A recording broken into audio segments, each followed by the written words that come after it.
Okay, in this segment, we're going to take time to go through the actual instructions of the application form that the student will complete.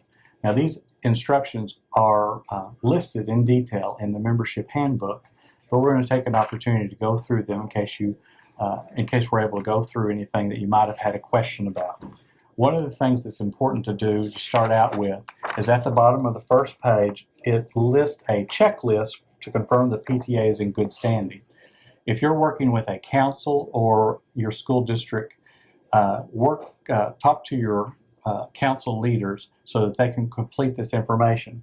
They should be able to access this information that includes the bylaws to ensure that they're current, when an internal audit report was completed, making sure that the bond insurance has been paid in full, that the list of officers has been submitted to the state of Arkansas, the membership dues are current and paid in full, and most importantly, that all the IRS reporting has been filed by November 15th. That's one of the most important things that your PTA can do to ensure that they're in good standing, and one of the things that we really look at to ensure that you can participate in the Reflections program. Now, getting back to the actual student application form. Getting back to the top, you need to look through the entire box. You want to mark the appropriate gender of the student, the appropriate grade, the specific grade of the student, and what age they are as of January 15th, 2014. You'll also want to list what grade level they are. One thing to note is that there is a special category for special artists of all grades. This is a new category, and so if you have any questions about that, we want you to feel free to contact the Reflections chair so that she has an opportunity to share with you any details that you might have about this special artist category. And then lastly, make sure that you're checking which arts category that this particular entry form falls under. After that, required information. Obviously, you need to have that student name listed there as well as the mailing address of the student. You need to also list very clearly the parent or guardian name as well as the parent or guardian email address and contact number. This is important so that if we have questions at Arkansas PTA or maybe even your council level or school level PTA has questions, they have someone that they can talk to in case they see some information that's missing.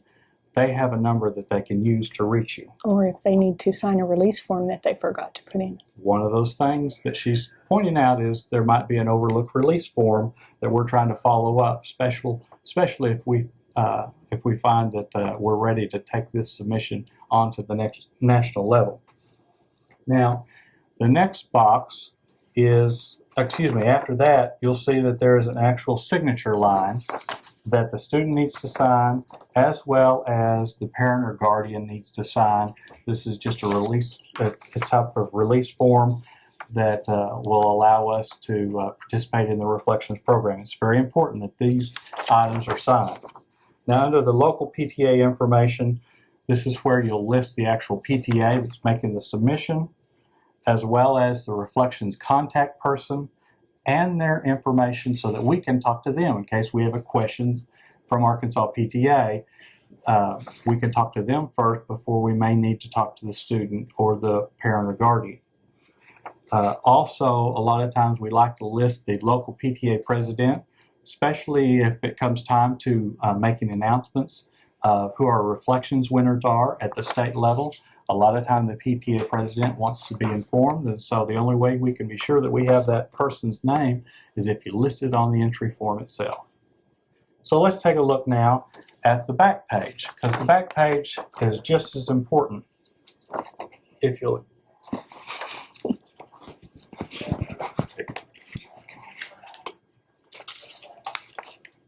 excuse me. Yes, the back page is just as important. This is a required piece of information on the back page, and it's the title of the work. It needs to be what the student has determined the work should be called. One of the things that we found is not really a lot of students and a lot of participants don't realize how important it is also the artist statement. This is the opportunity for the artist to explain to the judges or to anyone that might be looking at their piece of work of how this work relates to the overall theme. And so you see that it has a 10-word minimum with no more than 100 words. And it can be listed on a separate sheet of paper if you find that those few lines of blanks are not enough space to capture everything that the student wants to talk about their piece of art.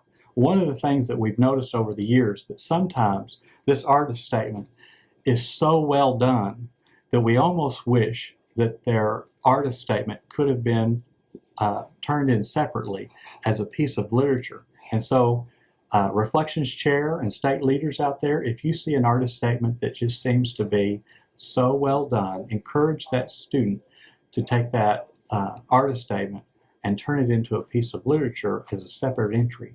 So keep watching for that in case you see an opportunity to expand a student's entry. Now after that, you'll see that there are a list of questions that are very specific to the arts category. And so depending on what kind of entry that the student is turning in, you'll see very specific questions. In the dance choreography, you've got again the title of the dance music that may have been used for the choreography, including the performance artist or the musical group, even the composer and the lyrics. Under film production, it's got some questions that are very specific about the type of model and brand of the camera, if editing software was used, what kind of background music was available, and if it was, what is the title, and especially if it had a performing artist or musical group, and then again, who was the composer and who wrote the lyrics. And it also asked for a very specific list of people that appeared in the film.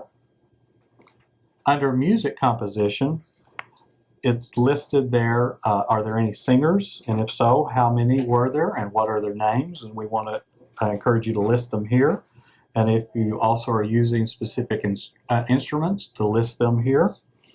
And if you did end up using any type of musical composition software, list it on this page as well. Under photography, we're asking you to tell us what kind of model and brand the camera was being used, what kind of process was used to prepare the photograph, the location of the shot, the date of the shot, the dimensions of the pictures, and the dimensions of the matting. Remember, you can't have frames, but you can have matting that we used in the demonstration of how to actually assemble the form. Lastly, we have the visual arts questions where you describe the medium of the visual arts. It could be a collage, it could be crayons, it could be an oil painting on canvas. What are the dimensions of the pictures? And also, what are the dimensions of the matting that might have been used? Again, no frames, but just matting. It's very important that you look at both sides of this entry form and that you try to complete it as best you can at the student level. That way you save yourself a lot of time and effort with follow-up questions, because if you get it right the first time, you know you've done it right and you've got no more hassles from Arkansas PTA or Reflections Chair down the line. We wish you nothing but the best and hope that you have a very successful Reflections year. Thank you.